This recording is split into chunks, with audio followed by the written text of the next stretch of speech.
I slumped on the side of the road. My mind was blank except for the buzzing sound. I never really paid attention to my Instagram feed. But when I received a Venmo transfer notification from my husband, Spencer Freeman, I found it strange and decided to check what was going on Instagram.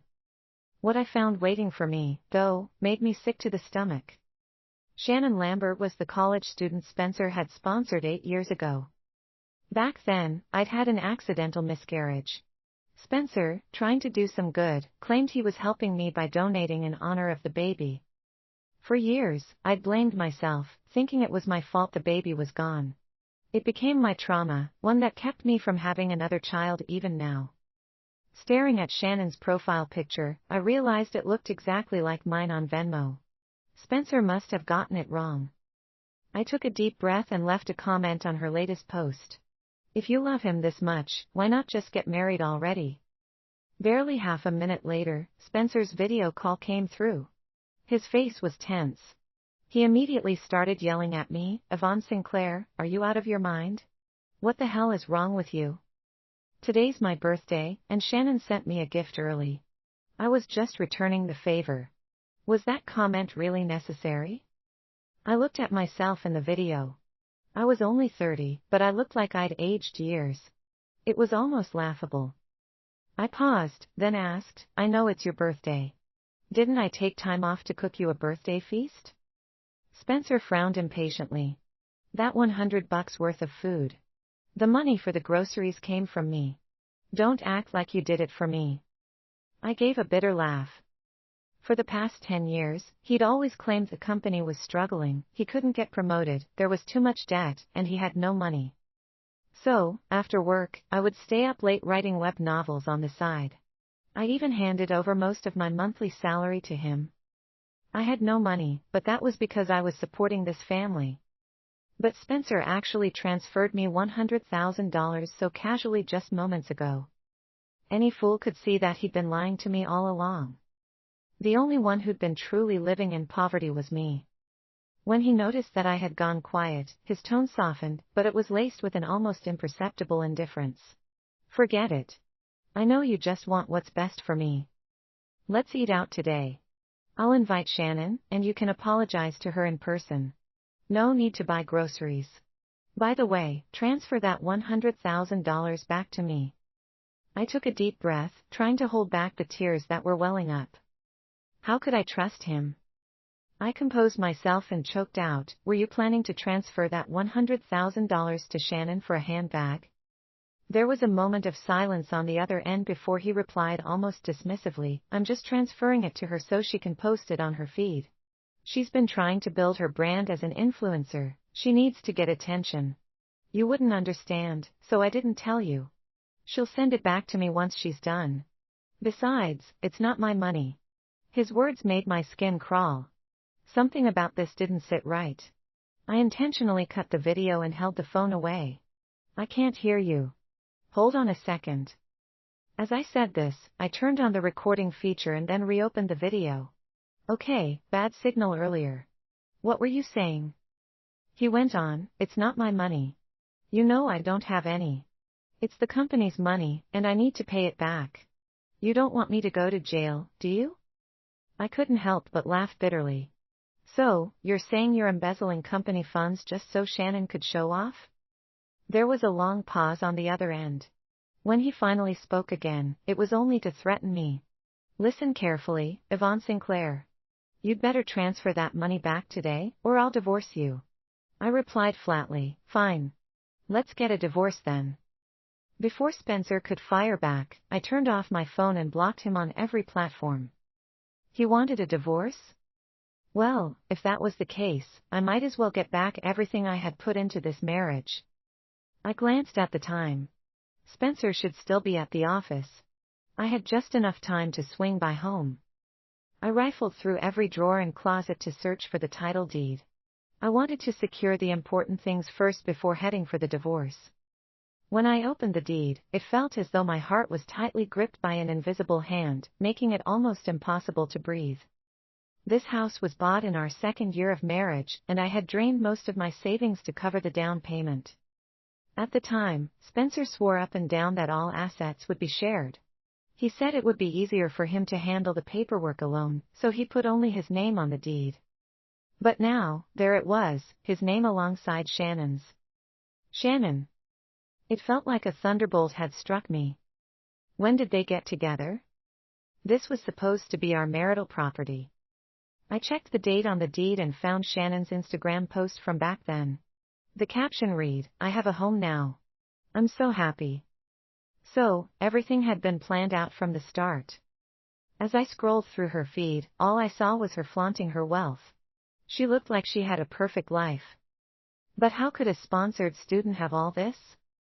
I shoved the title deed into my bag frantically. In the process, I accidentally knocked over his briefcase, and a promotion letter fell out. My hands trembled as I opened it, only to find that he had been promoted to business manager 5 years ago. But all this time, he told me he was just an assistant. Just then, my phone screen lit up. Spencer had used someone else's phone to text me. "Wait at home. I'm coming back soon." I didn't have time to clean up, so I grabbed a few important documents and rushed out. I never expected Spencer would be waiting for me downstairs, with a guilt-ridden Shannon trailing behind him. I gripped my bag tightly and tried to stay calm. "What are you doing back here?" Spencer's face was dark with frustration. "Do you know how busy I am? I had to come back because of your little tantrum. Making money isn't easy. Can't you be more understanding?" Shannon actually had the nerve to pull at my arm. As she flipped her hair, the diamond ring on her finger caught the light, practically blinding me. Smiling sweetly, she said, "Don't be mad, Yvonne. It's my fault. I didn't explain it clearly. Spencer gave me the diamond ring as a friend. I only posted it because I loved it." Spencer yanked her away. "Why are you apologizing? She's the one who owes you an apology." Shannon gave me a pitiful look. But, looking at the two of them, I just felt disgusted. I turned to leave. Behind me, Spencer's cold voice called out, "Where do you think you're going? It's my birthday today. Shouldn't you be home making dinner?" I was so angry that I laughed. I stopped in my tracks. "Don't forget. We're getting a divorce." Shannon gasped in mock surprise. "What? Yvonne? If you divorce Spencer, where else are you going to find a man as good as him?" Before I could react, Spencer grabbed my bag and started walking out. "Didn't I say we'd eat out? Let's go." Inside my bag was every piece of evidence for the divorce. I had to get back what was rightfully mine. So, gritting my teeth, I followed him. At the restaurant, Spencer chose a table by the window. I sat quietly across from him, while Shannon cozied up next to him. When it came time to order, Spencer spent the entire time chatting with Shannon, completely ignoring me. Once the food was ordered, he lazily glanced at me. "What do you want to eat?" I forced a smile. "Anything's fine."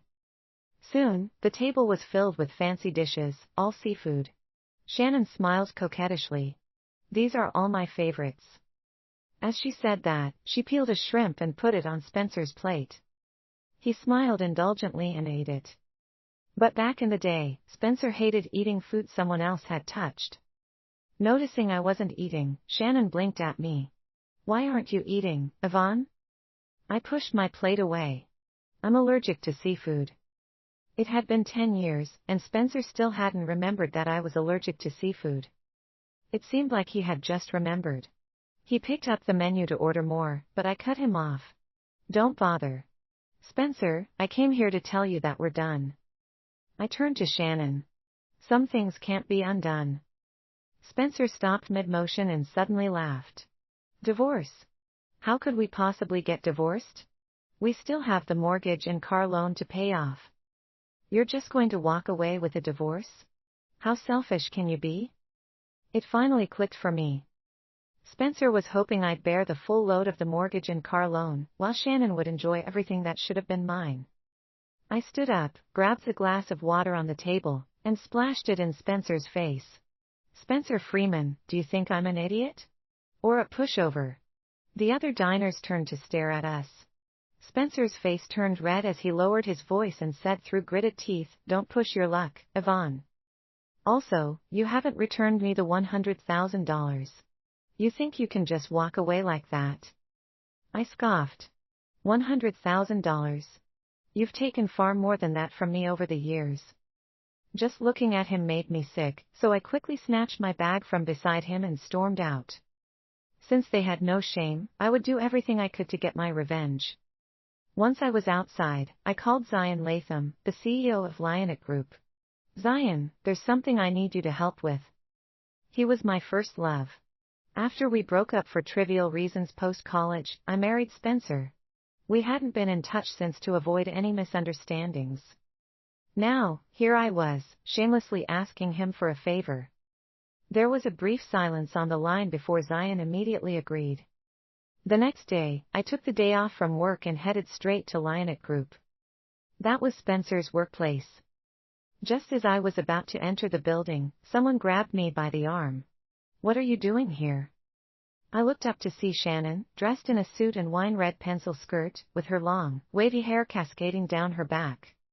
Furious, I shoved her away. She screamed and nearly lost her balance. Fortunately, Spencer was just in time to catch her. Yvonne, how long are you going to keep this up? As I looked at them both, the disgust almost made me gag. If it weren't for Zion telling me yesterday, I wouldn't have known that Shannon was now working as Spencer's secretary. I raised my chin and fixed my gaze on the diamond ring on Shannon's finger. With a voice loud enough for everyone to hear, I asked, Honey, wasn't Shannon the student you sponsored? How did she end up working at the same company as you? Oh, is that diamond ring she's wearing the one you bought for her? The one that cost tens of thousands? It's nice. Spencer's colleagues around us shot disdainful looks at Shannon and whispered among themselves, What's going on here? Is she Mr. Freeman's mistress? I think so. Who would buy a diamond ring for just a friend? Spencer shot me a wary look and quickly shielded Shannon behind him. Don't start making things up. You're just our housekeeper. Call security and have her thrown out. Housekeeper. I never thought Spencer could be this shameless. At his words, the others at the office began eyeing me with disdain. So, she's just a housekeeper. Shannon's lips curled up into a smirk. Yvonne, Spencer's just too kind, so he's been good to you. I didn't expect you to cause a scene at the office. I scoffed. You've got it wrong. I didn't come here for Spencer. I came to see your CEO. Spencer looked at me in confusion before laughing. Know your place, Yvonne. You think you can just waltz in and see Mr. Latham? I met his gaze and said with a half-smile, Honey, I'm just trying to look out for you. You're working all those overtime hours, but only making $3,000 a month. Doesn't that seem unfair? I'm going to talk to your CEO about this. Spencer quickly interrupted me, yanking me by the arm. Everyone, back to work. He pointed to his head. This person has some problems. I'll get rid of her right now. As he said that, he pulled me toward the door with force. Stop. Just then, the door to the CEO's office opened, and Zion walked out. Nobody